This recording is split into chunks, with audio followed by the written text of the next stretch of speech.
The galaxy was vast, filled with countless civilizations, each more unique and bizarre than the last.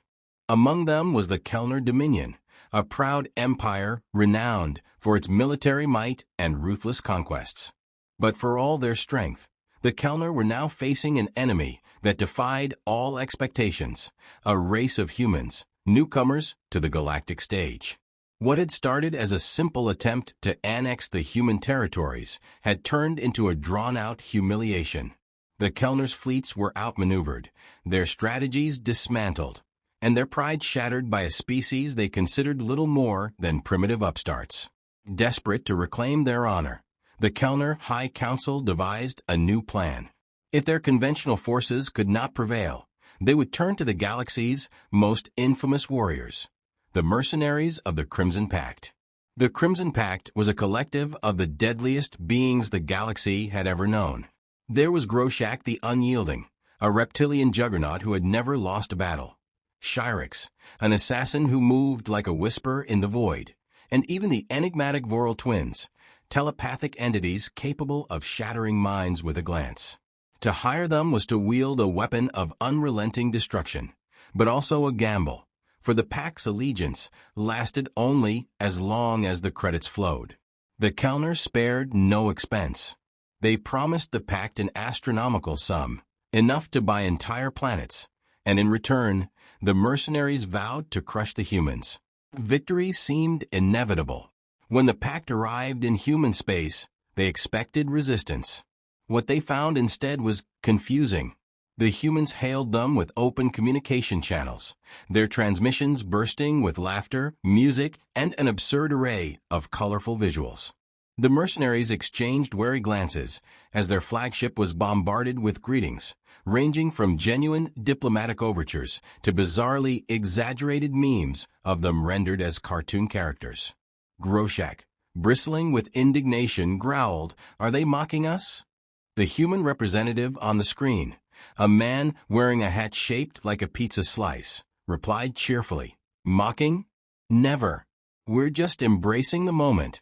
You guys are legends. We've got merch ready to go. By the way, Voral Twins plushies, Shyrix action figures, Groshak mugs. You want a cut of the profits? Fair's fair." The mercenaries were not amused. Shyrix hissed, her multiple eyes narrowing. "You dare to trivialize us?" "Trivialize? Nah. You're the hottest thing in the galaxy right now," the human said with a grin. "By the way, you're trending on our social networks. #MercMayhem. Love it."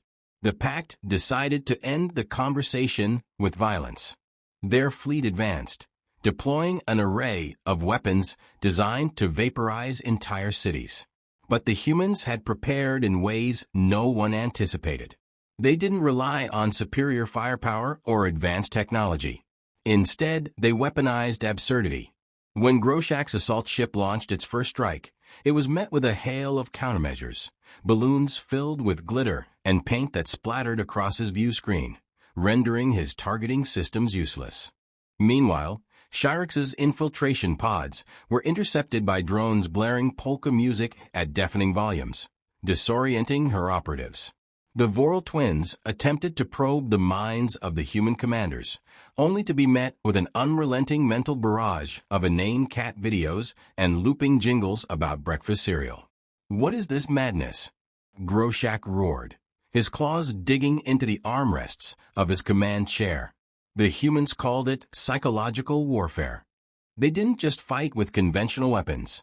They exploited the mercenaries' arrogance and lack of understanding of human culture. Every tactic the Pact used was met with an escalating series of nonsensical responses. When the mercenaries tried to establish a foothold on a human colony, they found the locals had evacuated, but not before leaving behind holographic decoys programmed to shout puns and riddles at any intruders. The Crimson Pact's frustration grew. They were used to being feared, to crushing their enemies with overwhelming force. But the humans didn't seem afraid. If anything, they treated the conflict like a game, a chaotic, unpredictable game where the rules changed at random. One day, the mercenaries intercepted a human broadcast. It was a live stream of a talk show hosted by a pair of comedians who spent an hour roasting the Crimson Pact. They mocked Groshak's obsession with honor, mimicked Shyrix's predatory movements, and speculated wildly about the Voral twins' diet. The broadcast went viral, further undermining the Pact's reputation. "This is unacceptable," Shyrix snarled, slamming her fist onto the table during a strategy meeting. "They're turning us into a joke." Voral, one of the telepathic twins, spoke in a calm yet ominous tone. "A joke that spreads like wildfire. Our names are now synonymous with ridicule." Groshak, seething with rage, declared, "We must retaliate. Hit them where it hurts." But where did it hurt? That was the problem. The humans were infuriatingly resilient, their morale seemingly unbreakable. Every time the Pact tried to strike fear into their hearts, the humans turned it into a meme, a joke, or a party. The Mercenaries, once feared across the galaxy, were now the unwitting stars of countless comedy sketches and viral videos. The breaking point came when the humans organized a Mercenary Appreciation Day. It was a galaxy-wide event, complete with parades, merchandise, and even a charity fundraiser to help rehabilitate disgruntled intergalactic mercenaries.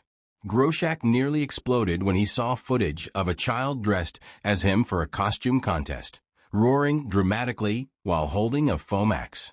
In the end, the Crimson Pact did the unthinkable. They withdrew, not because they were defeated in battle, but because they couldn't endure the relentless humiliation. The humans didn't just win. They rewrote the rules of engagement, proving that creativity, humor, and sheer audacity could triumph over brute force. As the Pact's fleet retreated, Groshak muttered bitterly, "Never again. If I hear the word human one more time." But the humans weren't done. As a parting gift, they broadcast a farewell message to the mercenaries.